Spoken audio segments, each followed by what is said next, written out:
Pagbasa mula sa aklat ni Propeta Isaías. Makigalak kayo sa Jerusalem. Magalak kayo dahil sa kanya. Kayong lahat na nagmamahal sa lungsod na ito. Kayo'y makigalak at makipagsaya. Lahat kayong tumangis para sa kanya. Tatamasahin ninyo ang kasaganaan niya tulad ng sanggol sa dibdib ng kanyang ina. Sabi ni Yahweh, padadalhan kita ng walang katapusang kasaganaan. Ang kayamanan ng ibang bansa ay aagos patungo sa iyo tulad ng umaapaw na ilog. Ang makakatulad mo'y sanggol na buong pagmamahal na inaaruga ng kanyang ina. Aaliwin kita sa Jerusalem tulad ng pag-aliw ng ina sa kanyang anak. Ikaw ay magagalak kapag nakita mo ang lahat ng ito.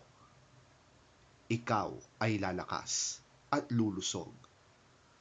Sa gayon, malalaman mong akong si Yahweh ang tumutulong sa mga sumusunod sa akin.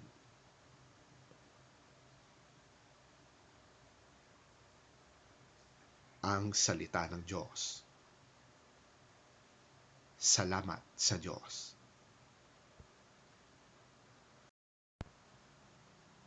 Ang mabuting balita ng Panginoon ayon kay San Juan. Papuri sa iyo, Panginoon. Pagkalipas ng 2 araw, may kasalan sa Kana sa Galilea at naroon ang ina ni Jesus. Si Jesus at ang kanyang mga alagad ay inanyayahan din sa kasalan. Kinapos ng handang alak, kaya't sinabi ng ina ni Jesus sa kanya, Anak, naubusan sila ng alak. Sinabi ni Jesus, Huwag po ninyo akong pangunahan ginang. Hindi pa po ito ang tamang panahon. Sinabi ng kanyang ina sa mga naglilingkod, Gawin ninyo ang anumang sabihin niya sa inyo. May 6 na banga doon. Ang bawat isa'y naglalaman ng 75 hanggang 115 litro. Ang mga ito ay nakalaan para sa paghuhugas ayon sa tuntuning panrelihiyon ng mga Hudyo. Sinabi ni Jesus sa mga tumutulong doon, Punuin ninyo ng tubig ang mga banga. At pinuno nga nila ang mga banga. Pagkatapos, sinabi niya, Kumuha kayo ng kaunti at dalhin ninyo sa namamahala ng handaan. Dinalhan nga nila ang namamahala ng handaan at tinikman nito ang tubig na naging alak. Hindi niya alam kung saan nanggaling yon, subalit alam ng mga sumalok ng tubig. Kaya tinawag niya ang lalaking ikinasal at sinabi, Ang masarap na alak ay unang inihahain. Kapag marami nang nainom ang mga tao, saka inihahain ang mababang uri. Ngunit sa huli ninyo inilabas ang masarap na alak.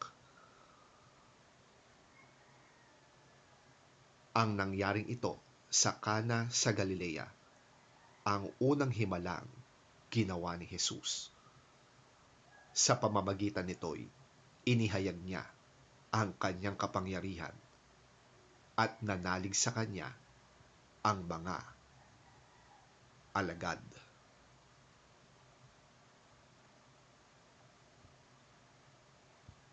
Ang mabuting balita ng ating Panginoon. Pinupuri ka namin, Panginoong Hesukristo.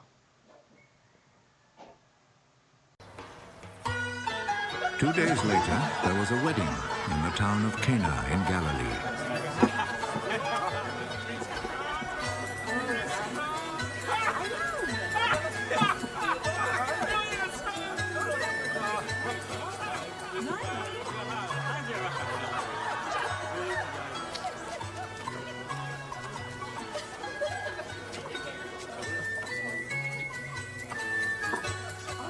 Jesus' mother was there.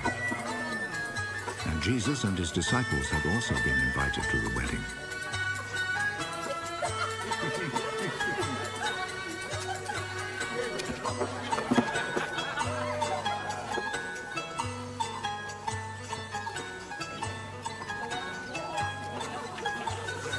When the wine had given out, Jesus' mother said to him, "They are out of wine." Madam, what do you have to do with this? My time has not yet come.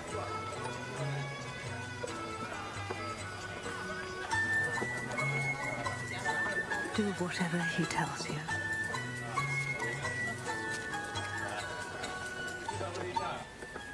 The Jews have rules about ritual washing, and for this purpose 6 stone water jars were there, each one large enough to hold between 20 and 30 gallons. Fill these jars with water.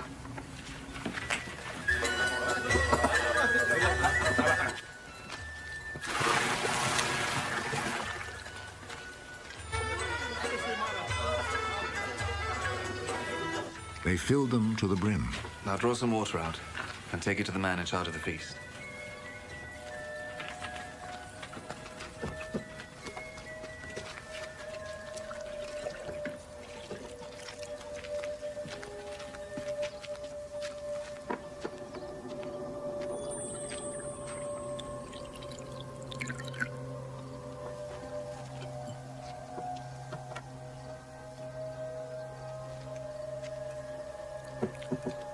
They took him the water, which now had turned into wine, and he tasted it.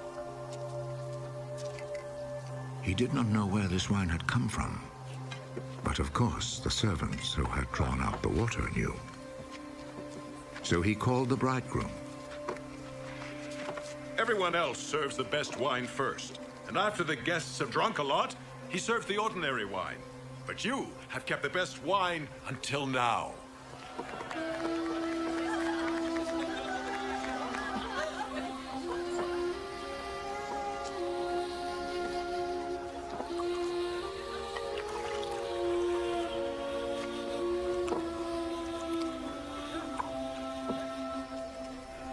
Jesus performed this first miracle in Cana in Galilee.